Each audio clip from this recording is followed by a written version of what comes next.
Sun astro TV நேயர்களே, உங்களை வணங்குகிறோம், வாழ்த்துகிறோம். இன்றைய தினம் நாம் எடுத்துக்கொண்டிருக்கின்ற தலைப்பு சனி பெயர்ச்சி. சனி பெயர்ச்சி இப்போதானே வந்துட்டு போச்சு, என்ன மறுபடியும் சனி பெயர்ச்சி அப்படின்னு கேள்வி கேட்கலாம்.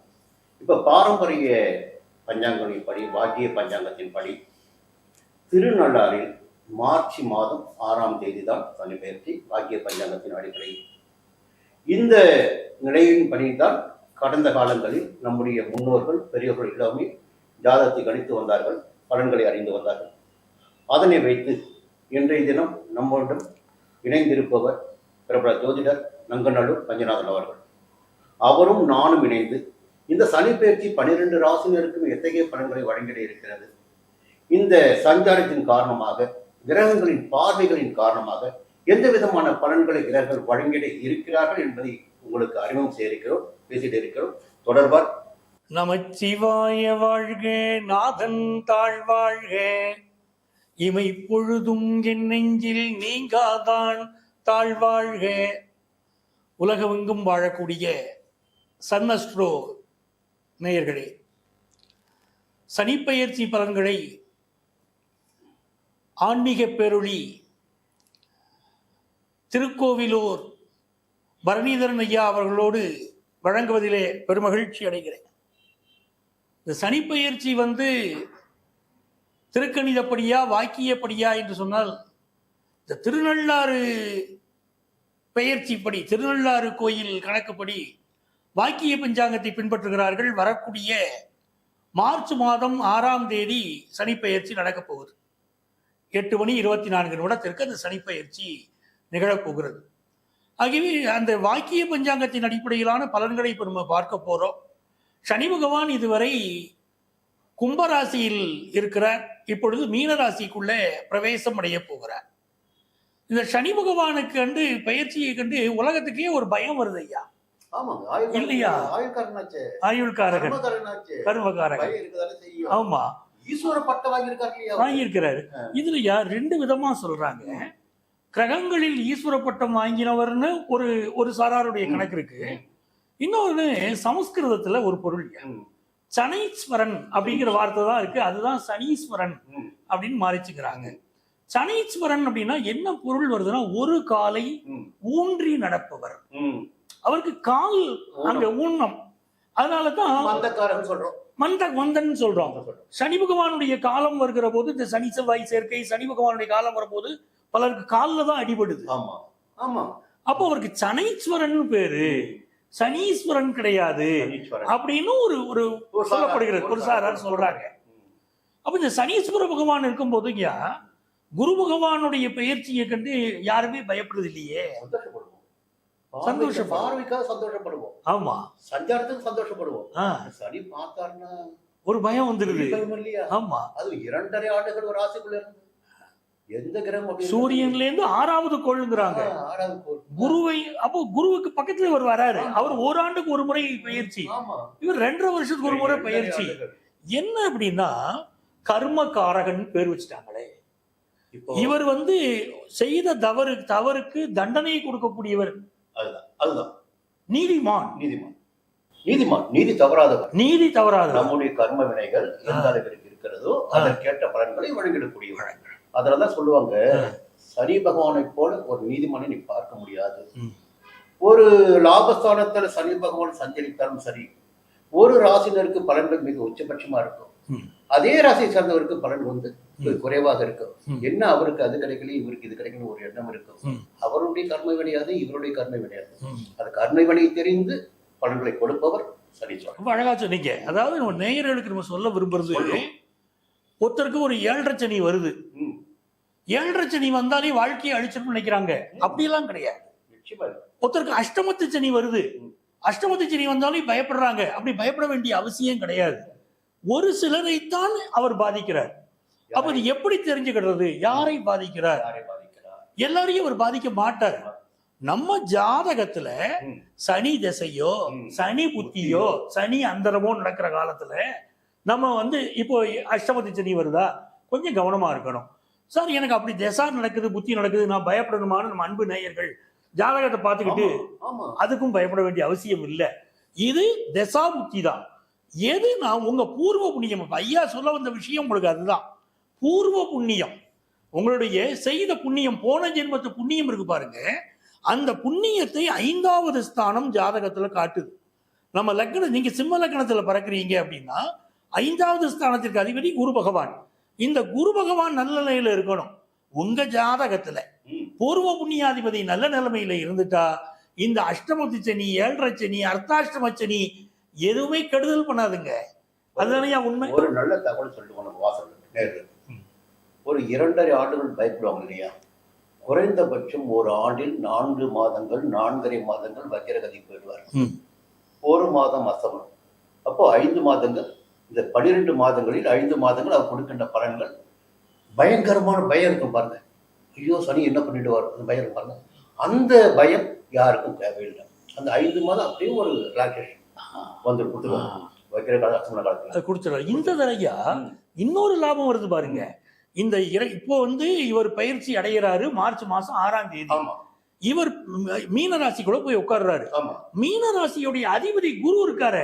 அவர் ஜூன் மாதம் 1ஆம் தேதி இரவுல இருந்து உச்சமடைய போறாரு. அவர் கடகராசிக்குள்ள வராரு. கடகத்துல இருக்கக்கூடிய அந்த குரு பகவான் தனது 9வது பார்வையால் இந்த சனி பகவானை பார்க்க போறாரு. அப்போ குரு பகவான் பார்க்கக்கூடிய அந்த ஓராண்டு காலமும் எந்த துன்பமும் வராது, நன்மையே நிகழும். அதுல இது ரொம்ப முக்கியமான ஒரு தகவல் இல்லையா? அடுத்து கன்னிக்கு வரும்போது 7ஆம் பார்வையா சப்தம பார்வையாக சொந்த வீட்டை பார்க்கிறாரு. குரு எந்த வீட்டை பார்க்கிறாரோ, பாபகிரகங்களை பார்க்கிறாரோ, அந்த பாபகிரகங்கள் சுபத்துவம் அடைந்து விடும். அப்போ யாருமே பெரிய அளவில் இந்த மீன சனியினை பற்றி பயப்பட வேண்டிய அவசியம் இல்லை. அதைத்தான் முதல்ல நேயர்களுக்கு நாங்க தெளிவுபடுத்த விரும்புறோம். நாங்க பேச போறோம். ஆமா, அதனால சனியை பற்றி உங்களுக்கு எந்த பயமும் தேவையில்லை. சனி பகவான் நன்மை செய்வார் என்ற அடிப்படையிலேயே இந்த நிகழ்ச்சியை நீங்க பார்க்கலாம். நம்ம வழங்கிட போறோம். ஆமா. இப்போ மேஷ ராசிக்காரர்களுக்கு இந்த சனி பகவான் இந்த பயிற்சியின் மூலம் என்ன பலன்களை தரப்போறாருயா பார்ப்போம். என்னன்னா, மேஷ ராசிக்கு 12ஆம் இடம், அது விரயஸ்தானம், மோட்சஸ்தானம் எல்லாம் சொல்லுவாங்க. நம்ம எழுதி வச்சிருக்காங்க, நம்ம பேச போறோம், நமக்கு எதுவும் தெரியாது. இப்போ அந்த இடத்துல சனி பகவான் வருகின்ற போது குருடைய வீட்டுக்கு வர்றாரு. இப்போ 7.5 சனியுடைய ஆரம்ப காலம் என்று சொல்லப்படுகிறது. சனி பகவான் மீனராசி சந்திக்கும் போது மேஷராசினருக்கு 7.5 சனி தொடங்குகிறது. அது விரய சனியாக அறியப்படுகிறது. இந்த விரய சனி காலத்தில் பார்த்தீங்கன்னா செலவுகள் அதிகரிக்கும் என்பது ஒரு பொதுவான விதி. அவ்வளவுதான். ஒரு செலவுகள் அதிகரிக்கணும், இல்லை என்றால் மனிதனுடைய வாழ்க்கையில் போராட்டங்கள் ஏற்படணும், அலைச்சல் அதிகரிக்கணும், நெருக்கடிகளை சந்திக்க வேண்டியதாக இருக்கும் என்பது ஒரு விதி. ஒரு 2-3 விஷயத்தை நம்ம பார்த்தாங்க. என்னன்னா, சனீஸ்வரன் 3, 6, 11ஆம் இடங்களில் சஞ்சரிக்கின்ற காலகட்டங்களில் அந்த ஜாதகருக்கு யோகமான பலன்களை வழங்குவார், நம்ம அறிந்து வைத்தது. அதே போல 3, 6, 11ஆம் இடங்களை பார்க்கின்ற போதும் அந்த இடங்களுக்கு யோகமான பலன்களை வழங்குவார். 12ஆம் இடத்தில் சஞ்சரிக்கின்ற சனி பகவான் 2ஆம் இடத்தை தன்னுடைய 3ஆம் பார்வையால் பார்க்கிறார். முதல்ல இந்த பண நடமாட்டங்கள் இருக்குங்களா, பணப்புழக்கம், அதில் கொஞ்சம் கவனமா இருக்கணும், கொஞ்சம் இழுபறியாக இருக்கும். வார்த்தைகளில் நிதானம் வேணும். அவங்க நாக்கில் சனி இருக்கியான்னு சொல்லுவாங்க பாருங்க, வார்த்தைகளில் நிதானம் வேண்டும். இந்த குடும்பத்தினரை முடிந்தவரை அனுசரித்து செல்வது என்பது நன்மையை ஏற்படுத்தும். இது 2ஆம் இடத்தை சனி பகவான் பார்க்கின்ற காலத்தில். அடுத்து ஒரு பார்வை பாருங்க, அவருடைய 7ஆம் பார்வை 6ஆம் இடத்திற்கு. ஒரு கெட்டதிலையும் நல்லது சொல்ற மாதிரி இந்த சத்துரு ஜெயஸ்தானத்திற்கு சனி பார்வை கிடைக்கின்ற போது உடல்நிலையில் ஏற்பட்ட பாதிப்புகள் எல்லாம் விலகி ஓடும் சொல்லுவாங்க, எதிர்ப்புகள் எல்லாம் விலகி ஓடும் சொல்லுவாங்க. வழக்குகள் இருந்தால் வழக்குகள் வெற்றியாகும். இப்போ ஒரு உத்தியோகம் இருக்காங்க, திடீர்னு ஒரு வழக்கு வந்துருச்சு, ப்ரமோஷன் கிடைக்கல. இப்போ இந்த காலகட்டத்தில் அந்த வழக்கு சாதகமாகும். அரசியல்வாதிகளாக இருந்தால் அரசியல்வாதிகளுக்கு ஊழல் சம்பந்தப்பட்ட வழக்குகள் கூட இருக்கலாம் இல்லைங்களா? அப்போ அந்த வழக்குகள் அவர் வெளியில் வர முடியும். நோய் நொடி இருக்காது, வழக்கு இருக்காது, எதிர்ப்பு இருக்காது. அடுத்து அவருடைய 10ஆம் பார்வை மேஷராசினருக்கு பாக்கியஸ்தானமான 9ஆம் இடத்தில். அப்போ தந்தையுடைய உடல்நிலையில் சின்ன சின்ன சங்கடங்கள், அசௌரியங்கள் ஏற்படுவதற்கு வாய்ப்புகள் உண்டு. அது இன்னொரு மாதிரி பார்க்கலாம், அது 10ஆம் இடத்திற்கு விரயஸ்தானம். அப்போ செய்து வருகின்ற தொழிலில் கொஞ்சம் கவனமாக இருக்கணும், வேலையிலும் கவனமாக இருக்கணும். ஏன்னா சனி பகவான் யாருன்னா நீதிமான். எல்லாவற்றிலும் நீங்கள் சரியாக இருந்து விட்டால் எல்லாமே சரியாக இருக்கும். எல்லாவற்றையும் தவறு செய்ய ஆரம்பித்தால் அங்கே சனி பகவானுடைய வேலை ஆரம்பமாகிவிடும். தொடர்ந்து நீங்க சொல்லுங்க. அதுயா நீங்க ரொம்ப அருமையா சொன்னீங்க. இந்த மேஷ ராசிக்காரங்களுக்கு என்னன்னு கேட்டீங்கன்னா, அவர்களுடைய எண்ணங்களில் மிகுந்த வேகம் உண்டு. மேஷ ராசிக்கு 5வது ஸ்தானத்திற்கு அதிபதி சூரிய பகவான், இவர்களுக்கு 10வது ஸ்தானத்திற்கு அதிபதி சனி பகவான். அப்போ இவர்களுடைய சிந்தனை முழுக்க என்ன பார்த்தீங்கன்னா வேகமான சிந்தனை. நிறைய பேருக்கு அரசியல் சார்ந்த சிந்தனைகள், அப்படி நிறைய ஒரு குடும்பத்திற்கு தலைமகனாய் பிறப்பது, தலைமை பொறுப்பு இருப்பது மேஷராசியில நிறைய பேர் இருப்பாங்க. அப்போ அந்த தலைமை அதை சிறப்பாக செய்யக்கூடிய ஒரு கேரக்டர் மேஷராசிக்கு உண்டு. ஆனா என்ன ஆகுதுன்னா 10வது ராசிக்கு அதிபதியாக சனி பகவான் இருக்கிறதுனால இவர்கள் எவ்வளவு செய்தாலும் இந்த உலகத்தில் இவர்களை சார்ந்தவர்கள் நன்றியோடு இருக்கிறது இல்லை. அதுதான் உண்மை. ஒரு மேஷ ராசிக்கு அதிபதியான செவ்வாயே அதற்கு 8வது ராசியான விருச்சிகத்துக்கும் அதிபதி. அப்போ சொந்த சகோதரனால் ஏமாற்றப்படக்கூடியவர்கள், வஞ்சிக்கப்படக்கூடியவர்கள், சொத்து சுகத்திலே என் சகோதரனை ஏமாத்திட்டான் அப்படின்னு சொல்லக்கூடியவர்கள் மேஷராசிக்காரர்கள் நிறைய பேர் உண்டு. ஏன்னா ராசிநாதனே அஷ்டமாதிபதியா ஆன ஒரு சூழ்நிலை இந்த மேஷத்துக்கு. அந்த மேஷத்துல சனி நீச்சம் அடைகிறார். இப்போ ஒவ்வொரு சனி சில இடத்துல துளாராசியில உச்சம் அடைகிறார், மேஷத்துல நீச்சம் அடைகிறார். அந்த சனி பகவானுடைய பெயர்ச்சி இப்ப 7.5 சனியா வருது. இந்த சனி பகவான் எப்படி இருக்காருன்னா 12ஆம் இடம் சொல்லக்கூடிய விரயஸ்தானம் அப்படின்னு நம்ம சொல்றோம். அது அயனஸ்தானம். இது ஒரு மைனஸ் பிளஸ் ஆகுது. 12ஆம் இடம்ங்கிறது ஒரு மைனஸ் ஸ்தானம், ஒரு மைனஸ் மறைவு ஸ்தானம். அதுல ஒரு கெட்ட கிரகம் உட்காருது, இயற்கை பாவி அப்படின்னு பேசுறாங்க.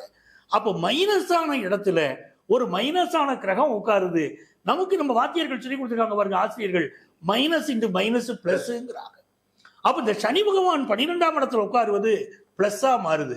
அது எப்படி பிளஸ்ஸா மாறுதுன்னா, இந்த ஃபாரின் போகணும்னு நினைக்கிறாங்க பாருங்க.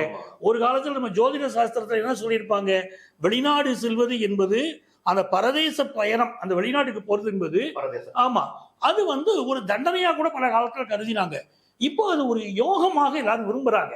ஃபாரினுக்கு போற ஆப்பர்ச்சுனிட்டி எனக்கு எப்பங்க வரும் அப்படின்னு ஜோதிடம் பார்க்க வரவங்க கேட்கறாங்க.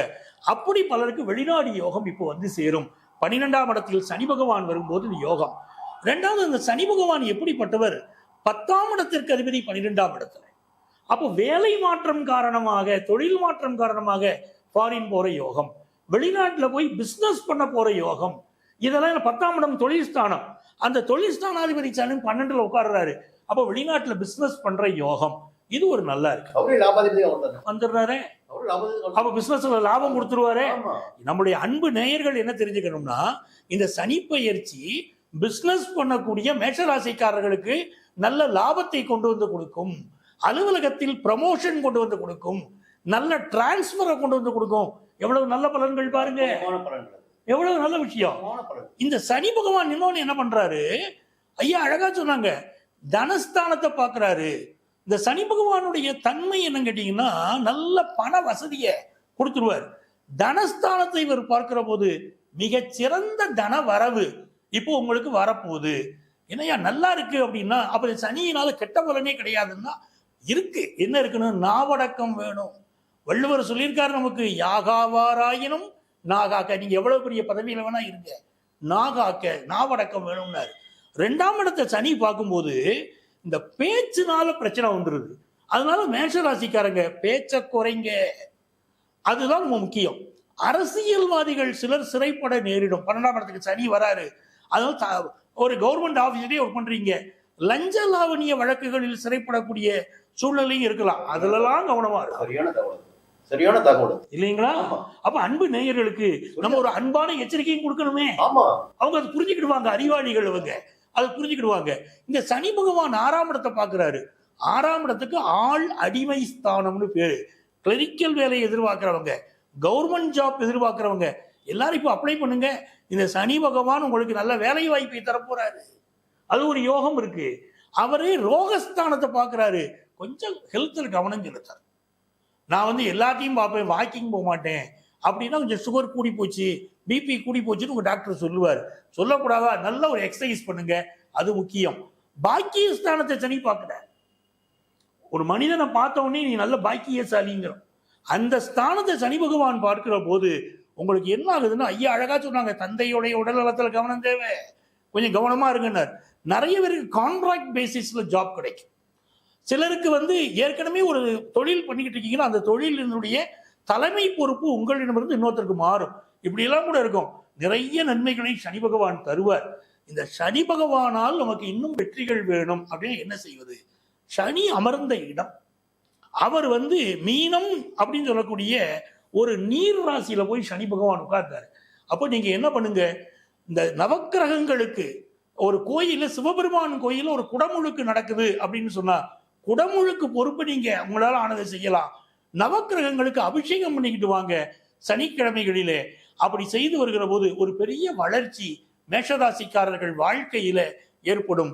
ஒரு வாழ்வியல் பரிகாரம் சொல்லணும்னா தண்ணீர் தானம் செய்யுங்கள். நிறைய பேருக்கு குடிப்பதற்கு உண்ண உணவும் பருக நீரும், நாங்க குடிப்பதற்கு தண்ணீர் குடியுங்கள். உங்களுக்கு இந்த 7.5 சனி அற்புத பலனை தரும். ஒரு 2 தகவல் சொல்லி ஆகணும். மேஷராசினருக்கு அவர் தான் ஜீவனாதிபதி, அவர் தான் லாபாதிபதி. நீங்க சொன்னீங்க இல்லையா, உண்மையிலேயே அவர்கள் வந்து சனீஸ்வரனை வணங்கி வழிபட்டு வருவதே ஒரு வாழ்க்கையில் வழக்கத்தை ஏற்படுத்தும் இல்லைங்களா? ஏன்னா இந்த மேஷராசினரை பொறுத்தவரையில் அவர் தான் தொழில், உத்தியோகம், எல்லாமே வருமானம் அவர் தான். அவரை கைட்டியா பிடிச்சிக்கிட்டு அவரை வந்து வாரந்தோறும் வணங்கிட்டு வந்தாவே பெரிய நெருக்கடிகள் போயிடும். நம்ம சொல்ல வேண்டியது மக்கள் சொல்லிட்டோம் அப்படிங்களா? மக்கள் இனிமே அவங்களுடைய விருப்பத்துக்கு விட்டு விடுவார்.